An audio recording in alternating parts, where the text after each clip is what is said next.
So remember, to project the vector on x-axis you need to put the torch in vertical y-axis. Similarly, if I put torch in the horizontal, then the shadow of this vector will be formed in the vertical.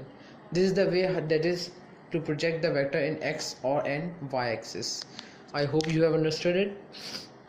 A shadow will be formed exactly here and we will call it a1x, and its vertical shadow will be formed in this direction and we will call it a1y. Similar is the case here. Put the torch in vertical y-axis, the shadow of this vector will be formed in the x-axis. Drop a perpendicular from the head so that you get the point where the x projection is being formed, a2x and a2y. I hope you understood the projection method. Now we have projected the vector. We already know that the x component is given by a1 cos theta. a1x is equal to a1 cos theta. As cos theta is equal to base upon hypotenuse, it forms this vector. Consider it cos theta. If we are talking about a1 vector, we will consider cos theta 1. Cos theta 1 is equal to base upon hypotenuse. What is base r? We have a base of a1x. We already know that the projection of a1 vector along x-axis is a1x, and it is making our base of the triangle, and hypotenuse is our vector a1.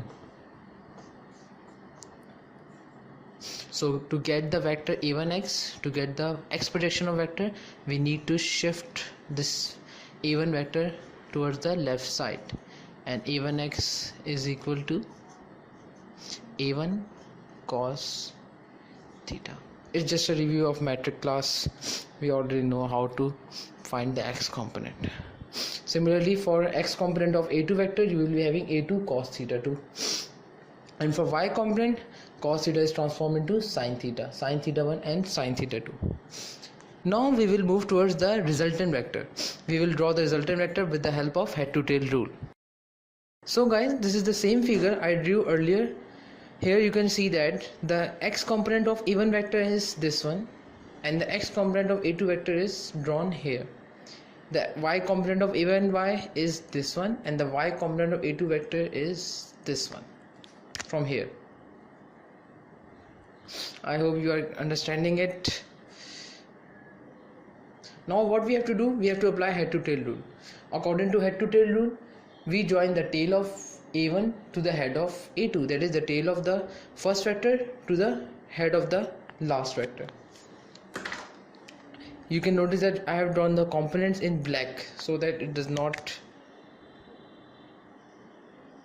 get confused you there. This vector is the resultant vector, and I say it vector A.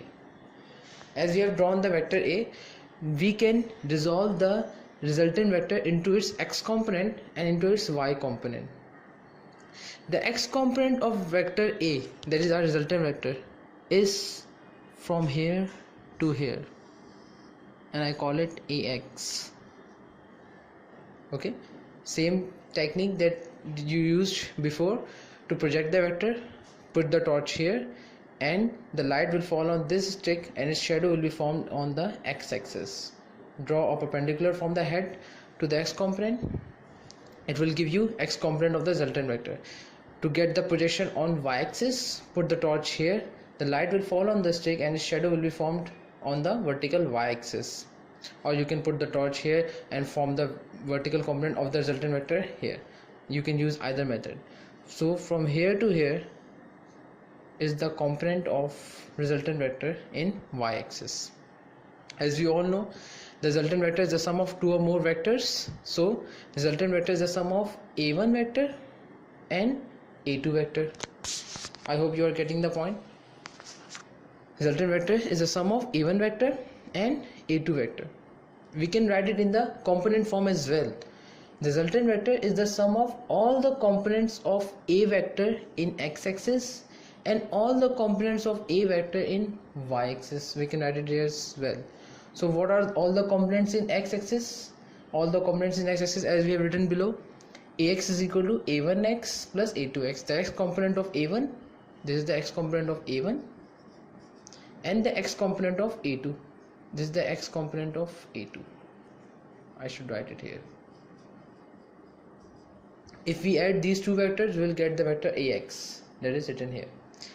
And all the components along y-axis, this is all the components along y-axis, and all the components of y-axis are, the y component of a1 is a1y, this one, and the y component of a2 is a2y, this one, from here to here. If we add these two vectors, we will get the vector ay. Here is the vector ay. I hope it is clear to you, each and every step. Now, to get the vector in magnitude form, if you want the vector to be transformed into magnitude, you can use Pythagoras theorem. To use the Pythagoras theorem, you have to consider the triangle of resultant vector. If I draw the triangle of resultant vector, it would look like this. This is the resultant vector A. This is the resultant vector along x-axis ax. And what does Pythagoras theorem say?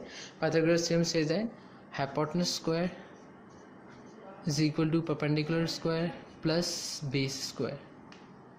P for perpendicular, B for base. Hypotenuse is A and perpendicular is AY. If you are considering this angle, square plus ax, base is our x component, ax square. If I apply square root on both the sides, it will give you a